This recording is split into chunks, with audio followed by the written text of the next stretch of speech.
Hello guys, today we are going to make Arrabiata pasta sauce.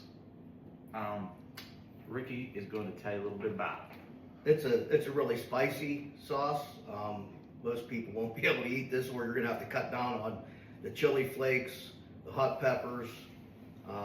Arrabiata means angry, and it's an angry sauce. It's a chunkier sauce. We typically use our paste tomatoes out of the garden.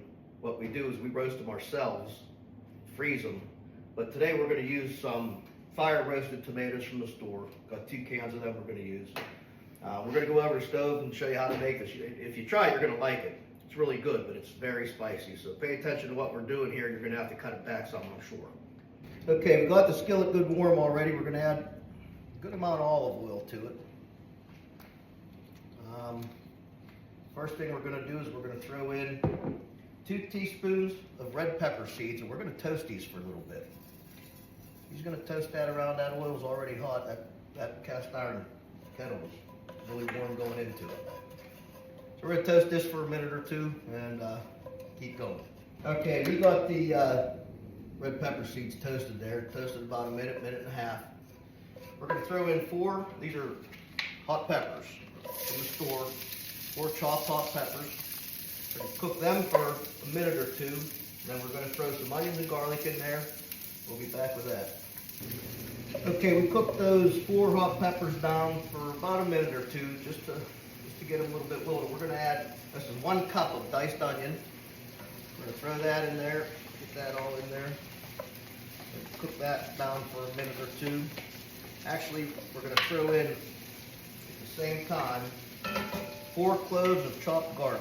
That's 4 cloves of garlic with its juice. And we'll be back here shortly.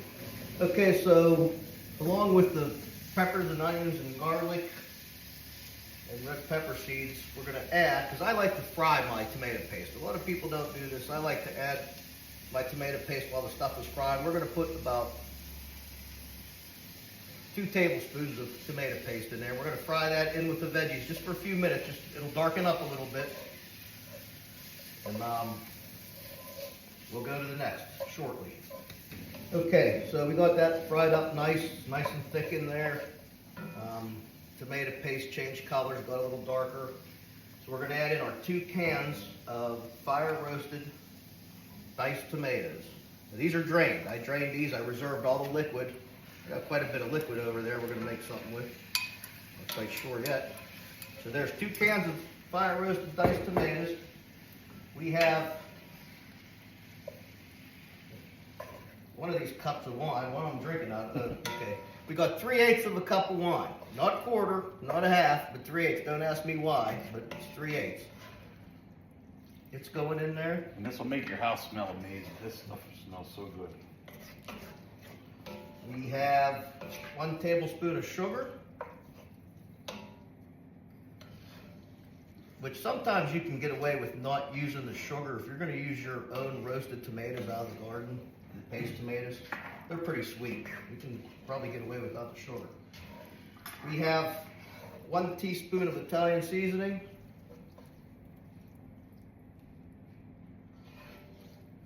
And we have 1 teaspoon of black pepper. And then we're going to salt. Here you go. So this is the salt we're going to use. It's called Steel City Salt Company. They're out of Pittsburgh.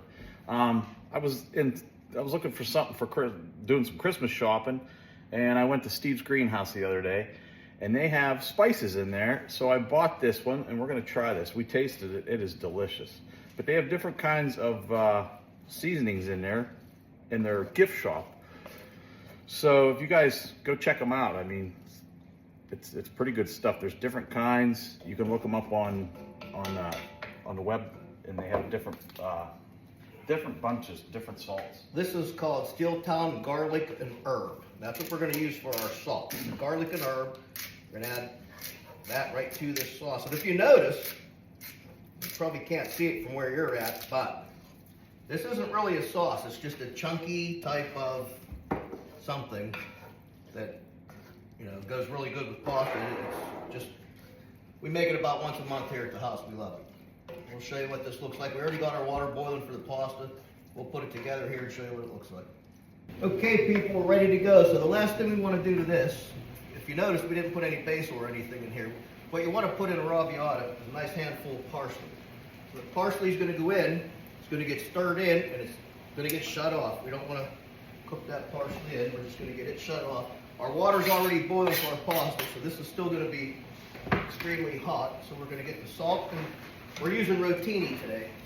Rotini's pretty good with this type of chunky sauce. It's the little spirals.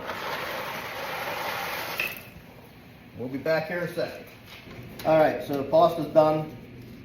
It's like a 9-minute pasta. Once again, we're reserving the water. We may need it in here. Don't have to worry about draining it perfectly.